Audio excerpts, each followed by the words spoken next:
Oh, hey, yeah, what's up, guys? Ed Helms here. Very glad to be here talking to Emory University, right near where I grew up.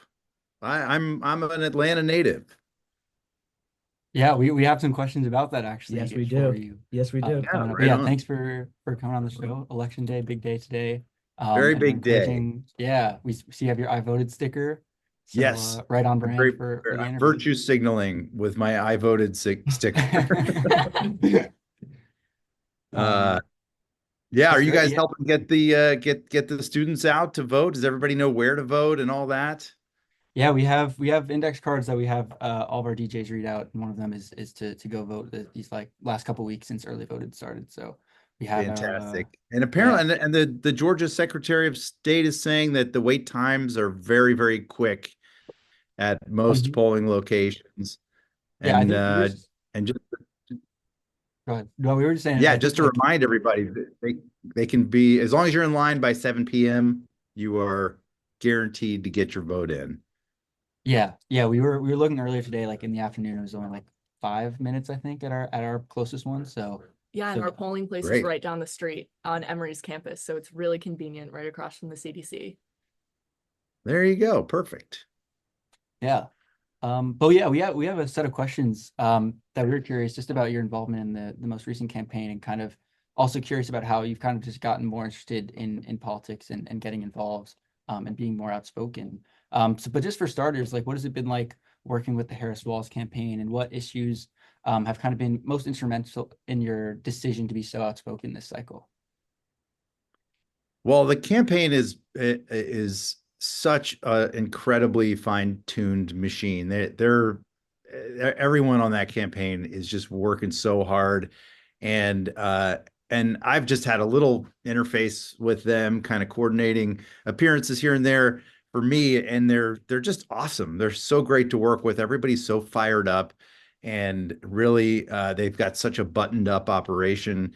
And as far as, me kind of throwing my hat in the ring here, it's it I think it boils down to I've always been very politically engaged and active personally.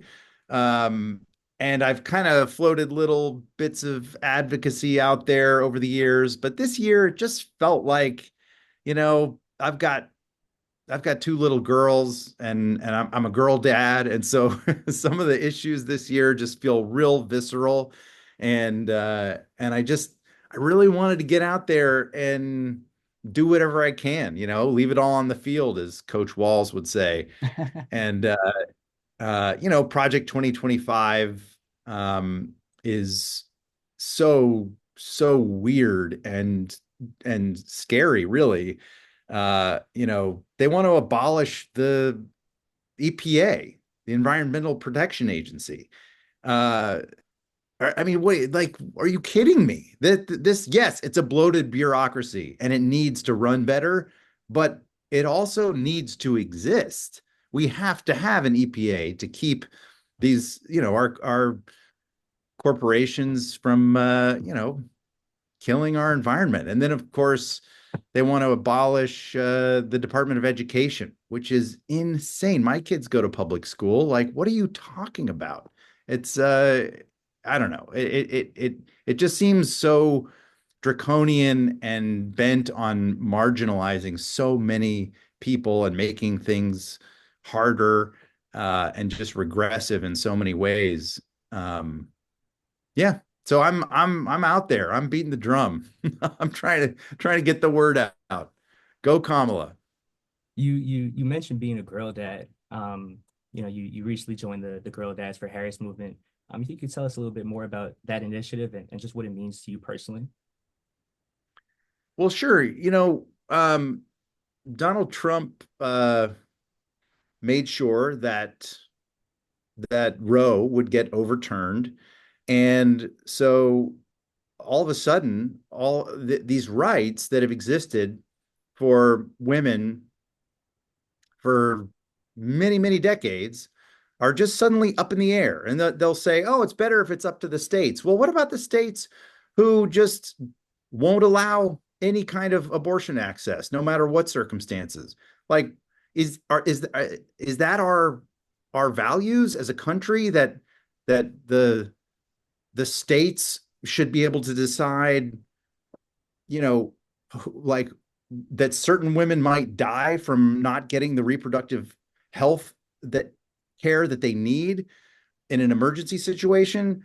There are already reports around Georgia and in Texas and in other places of women that and doctors who are scared to get the health care that they need because of these laws that are Byzantine and confusing and make people think they might get arrested just because they didn't handle a miscarriage the right way. I mean, this is terrifying stuff, and it needs to be a codified right. It needs to be something that all women have access to. So anyway, that's something that, especially now that I have daughters, feels like a much more visceral thing than it ever did before.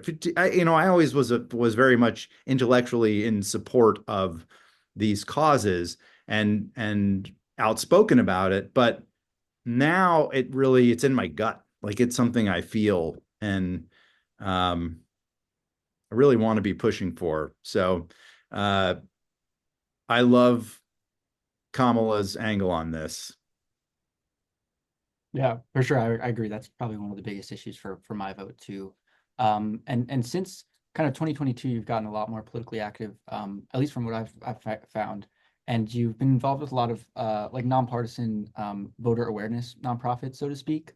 What inspired you to kind of get more involved in those types of advocacy groups, but also what have you kind of learned about overcoming, maybe obstacles that exist for voters in the US?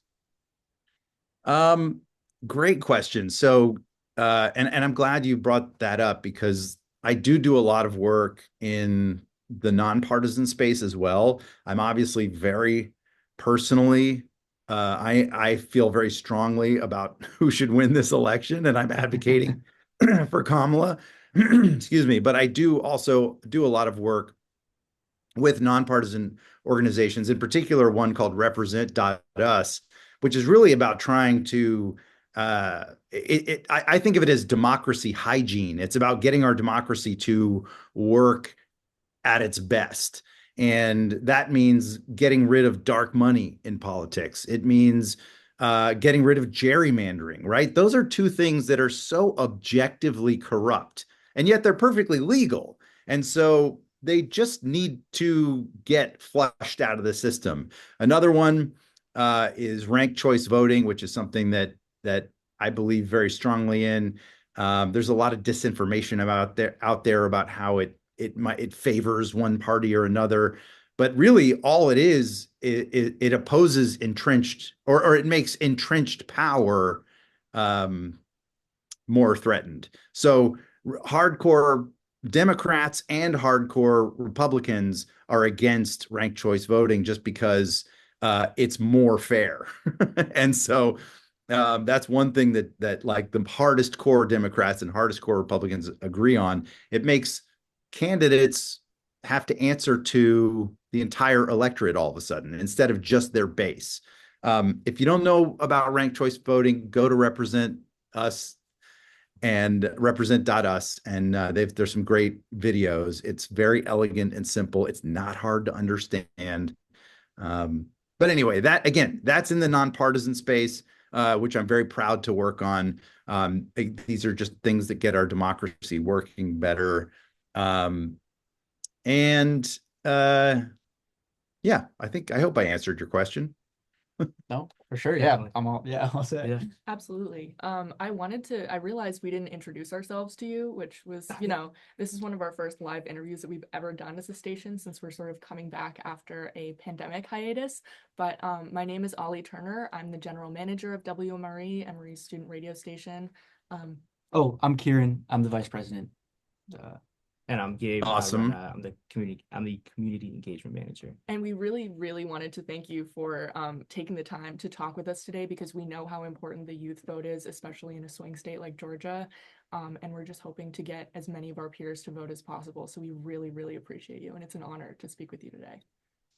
That's awesome. Me too. It's an honor to speak to you guys. And it's just inspiring for me to see young people like you know, trying to get the word out. And it really is like the young vote is so, so critical.